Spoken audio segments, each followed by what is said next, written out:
नमस्कार, स्वागत है आपका। आप देख रहे हैं यूसी न्यूज और मैं कीर्ति लेकर हाजिर हूं इस वक्त की बड़ी खबरें। तो पहली खबर गौतम बुद्ध नगर से सामने आ रही है, जहां महिला पुलिसकर्मी की चाहत में कातिल बना युवक। जी हां, सिस्टम की नाकामी का भी उदाहरण है ग्रेटर नोएडा का ये कांड।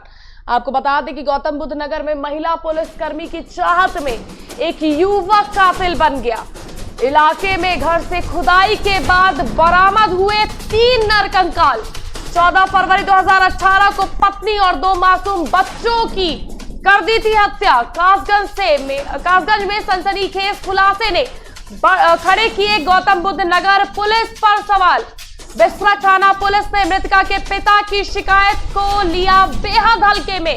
नामजद आरोपी राकेश के होने के बावजूद भी बेहद हल्के में पुलिस द्वारा इस घटना को लिया गया। आरोपी और महिला पुलिसकर्मी की प्रेम कहानी को जानते थे पड़ोसी और परिजन। बता दें, अगर संजादी होती बिसरख थाना पुलिस को तो कासगंज पुलिस को आकर इस पूरे मामले पर कार्रवाई नहीं करनी पड़ती और खुदाई कर ये नरकंकाल ना बरामद होते। 3 साल से इंसाफ की आस में परिजन बैठे थे। सिस्टम की हर खामी को नजदीकी से देखा है। मृतक महिला के परिवार ने सिस्टम की हर एक खामी को नजदीकी से देखा है। सबसे हाईटेक जिला गौतम बुद्ध नगर की पुलिस ब्रिगेड नहीं कर पाई मामले का खुलासा। बता दें आपको, कासगंज जैसे छोटे जिले की पुलिस ने 4 महीने की तफ्तीश में इस पूरे मामले का खुलासा कर लिया।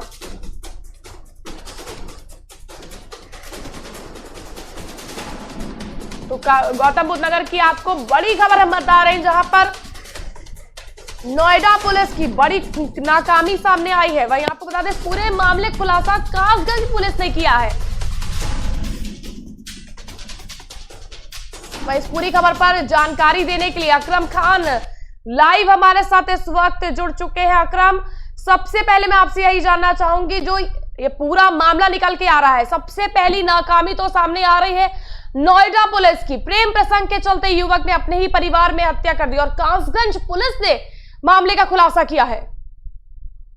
देखिए, ये पूरा मामला नोएडा के ग्रेटर नोएडा के बिसरख थाना इलाके का है, जहां पर 14 फरवरी 2018 को एक युवक ने अपनी ही पत्नी और 2 मासूम बच्चे, जिनमें एक की उम्र 2 साल और एक की 3 साल उम्र है, तीनों की निर्मम तरीके से हत्या करने के बाद शव को बेसमेंट में ही दबा दिया था। उसके ऊपर एक दीवार चिनवा दी थी और वो यहाँ से गायब हो गया था। इसके बाद अपने परिवार की सहायता से खुद को भी उसने लापता घोषित करा दिया था। लेकिन सबसे बड़ी बात यह है कि 14 फरवरी 2018 के बाद जब ये मामला सामने आया, तो पीड़ित परिवार की जो महिला है मृतक, उसके पिता की तहरीर पर पुलिस ने गुमशुदगी में पहले बिसरख थाने में मामला दर्ज करा। उसके बाद इसे अपहरण में दर्ज किया गया, क्योंकि शुरू से ही जो पीड़ित परिवार है, उसके मुखिया जो उस मृतक महिला के पिता है, वो शुरू से आरोप लगा रहे थे और उन्होंने अपने तहरीर में कहा था कि जो उनका दामाद है उसका अक्सर उनकी बेटी से झगड़ा रहता था और उसके कहीं और भी संबंध हो सकते हैं, और वही इस पूरी घटना का सूत्रधार भी है। नामजद तहरीर होने के बावजूद भी पुलिस ने बहुत बड़ी चूक की, जिसकी वजह से ये पूरा मामला 3 साल बाद दोबारा से खुला है। ये पूरा मामला हम आपको बताएंगे कि कासगंज जो जिला है उसकी ढोलना कोतवाली पुलिस ने खोला है, क्योंकि जो आरोपी है राकेश, वो पिछले 3 वर्ष से गायब था और उसने खुद को भी मरा हुआ घोषित करने की पूरी कोशिश की थी। 25 अप्रैल 2021 को उसने अपने ही दोस्त की बेरहमी से हत्या कर दी थी कासगंज में और उसका चेहरा कुचल दिया था। इसके साथ ही उसने वहां पर अपना पहचान पत्र भी रख दिया था, ताकि पुलिस को जांच में लगे कि राकेश की मौत हुई है। लेकिन कासगंज पुलिस, जो कि बेहद छोटा जिला भी है और सीमित संसाधन है, उसके बावजूद भी बेहद मेहनत से पुलिस ने काम किया और जो पीड़ित परिवार है उसको इंसाफ दिलाने का काम किया है। कासगंज पुलिस की तहकीकात में ये बात सामने आई कि राकेश ने ही अपनी पत्नी और 2 बच्चों का जघन्य हत्याकांड को अंजाम दिया था, जिसके बाद पुलिस की पूछताछ में ये सारा खुलासा हुआ और उसे देर रात पुलिस ग्रेटर नोएडा लेकर पहुंची है, जहां मजिस्ट्रेट की मौजूदगी में और कासगंज और बिसरख पुलिस की मौजूदगी में खुदाई करवाई गई, जिसके बाद 3 नरकंकाल बरामद हुए हैं। बिल्कुल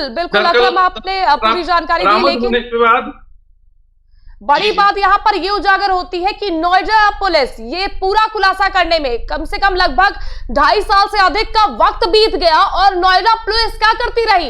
क्यों इस तरह की कार्रवाई नोएडा पुलिस द्वारा नहीं की गई? कासगंज पुलिस को इस मामले में आना पड़ा।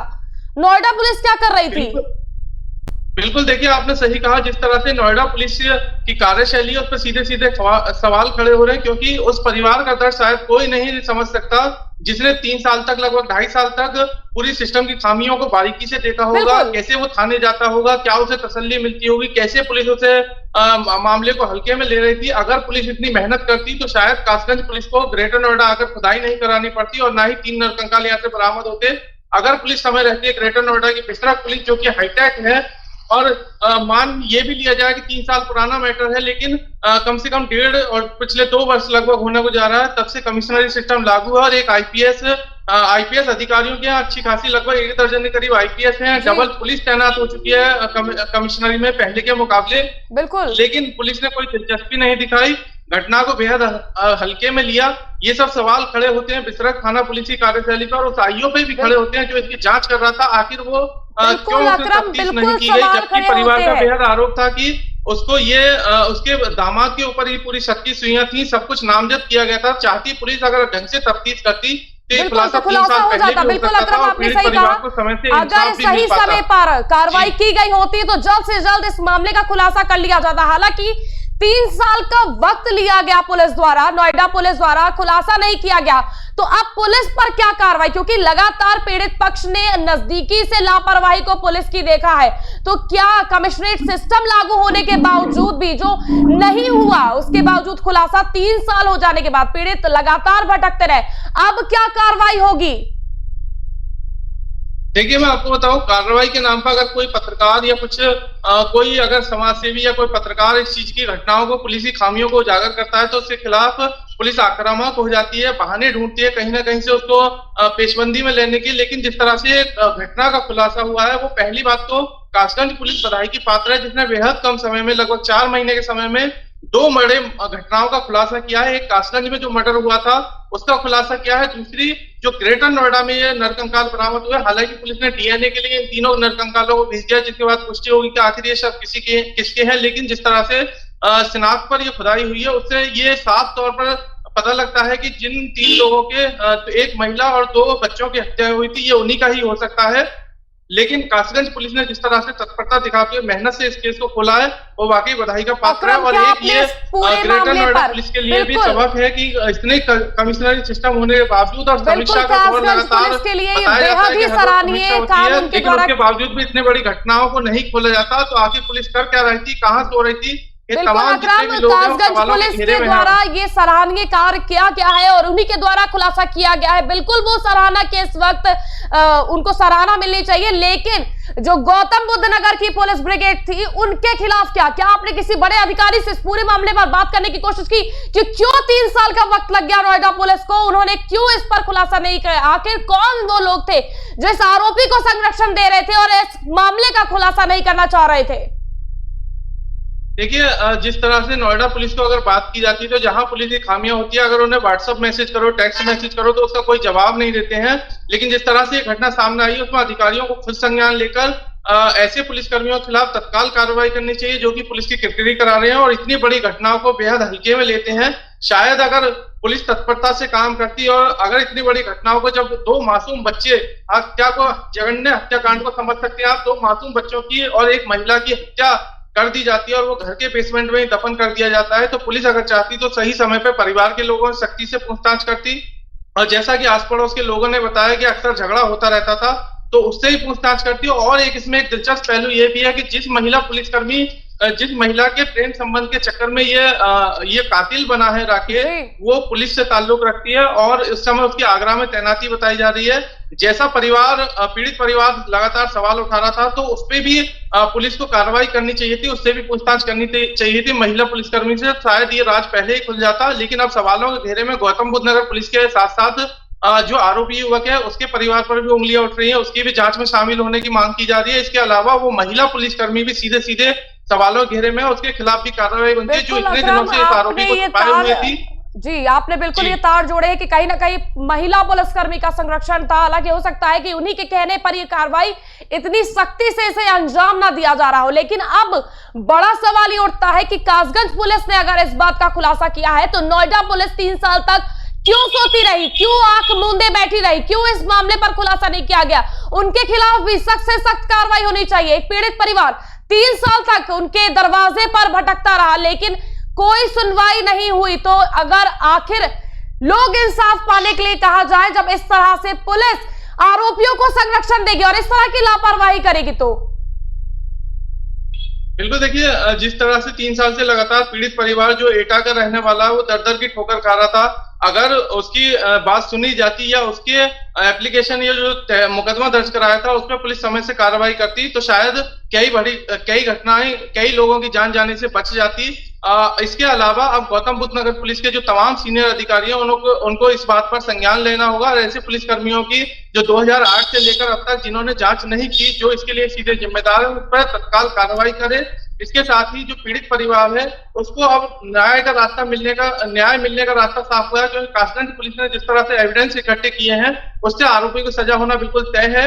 और जिस तरह से पुलिस ने मेहनत करी है, यहाँ आकर जो वीडियोग्राफी की गई है, नरकंकाल बरामद हुए हैं, वो इस आरोपी को सजा दिलाने के लिए और इसके अंजाम के लिए काफी है। लेकिन सवाल बार बार यही उठता है कि आखिर गौतम बुद्ध नगर पुलिस क्यों सोती रही, क्यों कासगंज पुलिस को इस मामले को इतनी तत्परता दिखाकर खोलना पड़ा, क्योंकि उसके इलाके का भी नहीं था, लेकिन पुलिस ने फिर भी कासगंज की ने बेहद अच्छा काम किया है, जो वाकई बधाई का पात्र है। बिल्कुल आपने अकरम सही कहा, ये सवाल है कि क्यों पुलिस इतने साल तक सोती रही और क्यों गौतम बुद्ध नगर की पुलिस के द्वारा इस तरह की लापरवाही करी। और यूसी न्यूज इस सवाल को पूछता रहेगा जब तक जवाब हमें नहीं मिल जाता, क्योंकि कमिश्नरेट प्रणाली लागू है और इस तरह की लापरवाही बिल्कुल भी बर्दाश्त नहीं की जाएगी। तो अकरम, मैं आपसे चाहती हूं कि आप लगातार अधिकारियों से संपर्क करते रहे, उनसे जानने का कोशिश करते रहे कि वो क्यों इस पर लापरवाही बरत रहे थे, क्यों वहां की पुलिस इस पर कार्रवाई नहीं कर रही थी। और जब तक आपको जवाब नहीं मिलता आप पूछिए उनसे, ताकि हम भी देखना चाहते हैं कि कब तक कमिश्नरेट और वहां के अधिकारी इस मामले से बचते रहते हैं। बिल्कुल देखिए, हम लगातार पुलिस के अब संपर्क में रहेंगे, उनसे जानने की कोशिश भी करेंगे। हालांकि अभी थोड़ी ही देर पहले मैंने एसएचओ को फोन करके जानने की कोशिश की थी कि आखिर कौन लोग थे, किन लोगों के पास इसकी जांच थी और क्या कारण रहा था जो इस हत्याकांड से पर्दा नहीं उठ पाया था, लेकिन एसएचओ ने अभी तक फोन नहीं उठाया था। शायद हो सकता है कि वो उनसे बातचीत हो, बता पाए, लेकिन इस तरह की घटनाओं में जो कार्रवाई है वो बड़े अधिकारियों के द्वारा की जानी है और वही उनकी खुद की भी जिम्मेदारी बनती है कि वो मीडिया के सामने आए और आकर बताएं कि जिन लोगों के ऊपर ये जिम्मेदारी थी, जिन्होंने नहीं निभाई और बेहद लापरवाही बरती, उनके खिलाफ आखिर क्या कार्रवाई होगी, ये पुलिस के बड़े अधिकारियों को तय करना है, ताकि और इस मामले में फजीहत नहीं हो पाए। हालांकि आज कासगंज पुलिस इस पूरे मामले का कड़ी दर कड़ी खुलासा करने वाली है। ये भी निगाह रहेगी कि आखिर किस तरह से इसने हत्याकांड को अंजाम दिया था और जिस युवक की हत्या की थी उसकी कासगंज में कहां और कैसे हत्या हुई थी। ये तमाम तरीके के सवाल हैं जिसपे आज कासगंज पुलिस प्रेस कॉन्फ्रेंस करके पर्दा उठाएगी। तो ये नोएडा पुलिस के अधिकारियों की भी जिम्मेदारी बनती है कि ऐसे जो लापरवाह पुलिसकर्मी हैं, जो सिस्टम की खामियां जिनकी वजह से उजागर होती हैं, जो बिल्कुल बेहद संजीदा नहीं है, अगर उन लोगों का अभी भी थाने पे बना बरकरार रहेंगे तो आखिर कैसे काम चलेगा। हालांकि ये घटना मैं फिर दोबारा से कहना चाहूंगा कि 3 साल पुरानी है, लेकिन ये तफ्तीश का जो सिलसिला था वो अब तक जारी है। तो क्यों इस पे कार्रवाई नहीं हुई, जबकि समीक्षा की लगातार दावा किया जाता है कि गौतम बुद्ध नगर में कमिश्नरी बनने के बाद जो लंबित मुकदमे हैं उनकी विवेचना और समीक्षा तय समय पर जल्दी जल्दी की जाती है। तो आखिर पुलिस कहां सोती रही, क्यों इतनी बड़ी घटना को आरोपी अंजाम देकर 3 साल तक आराम से घूमता रहा। यही सवाल अब अधिकारियों से पूछना है, पुलिस अधिकारियों को बनेगा। बिल्कुल अकरम, यही सवाल अब अधिकारियों से पूछना है कि कब होगी इन लापरवाह पुलिसकर्मियों पर कार्रवाई, कब सिस्टम जागेगा और कब इस तरह के लापरवाह पुलिसकर्मियों पर एक्शन लिया जाएगा। ये बड़ा सवाल अब उठेगा और इस पर पूछना होगा और साथ ही साथ अधिकारियों को जवाब भी देना होगा कि क्यों इस तरह के लापरवाह पुलिसकर्मी अभी तक बैठे हुए हैं सिस्टम में। ठीक है अकरम, बहुत बहुत शुक्रिया, आप लगातार इस खबर पर बने रहिएगा और अधिकारियों से सवाल करते रहिएगा। वहीं आगे बढ़ते हैं और फिरोजाबाद में फिर चरमराई स्वास्थ्य व्यवस्था।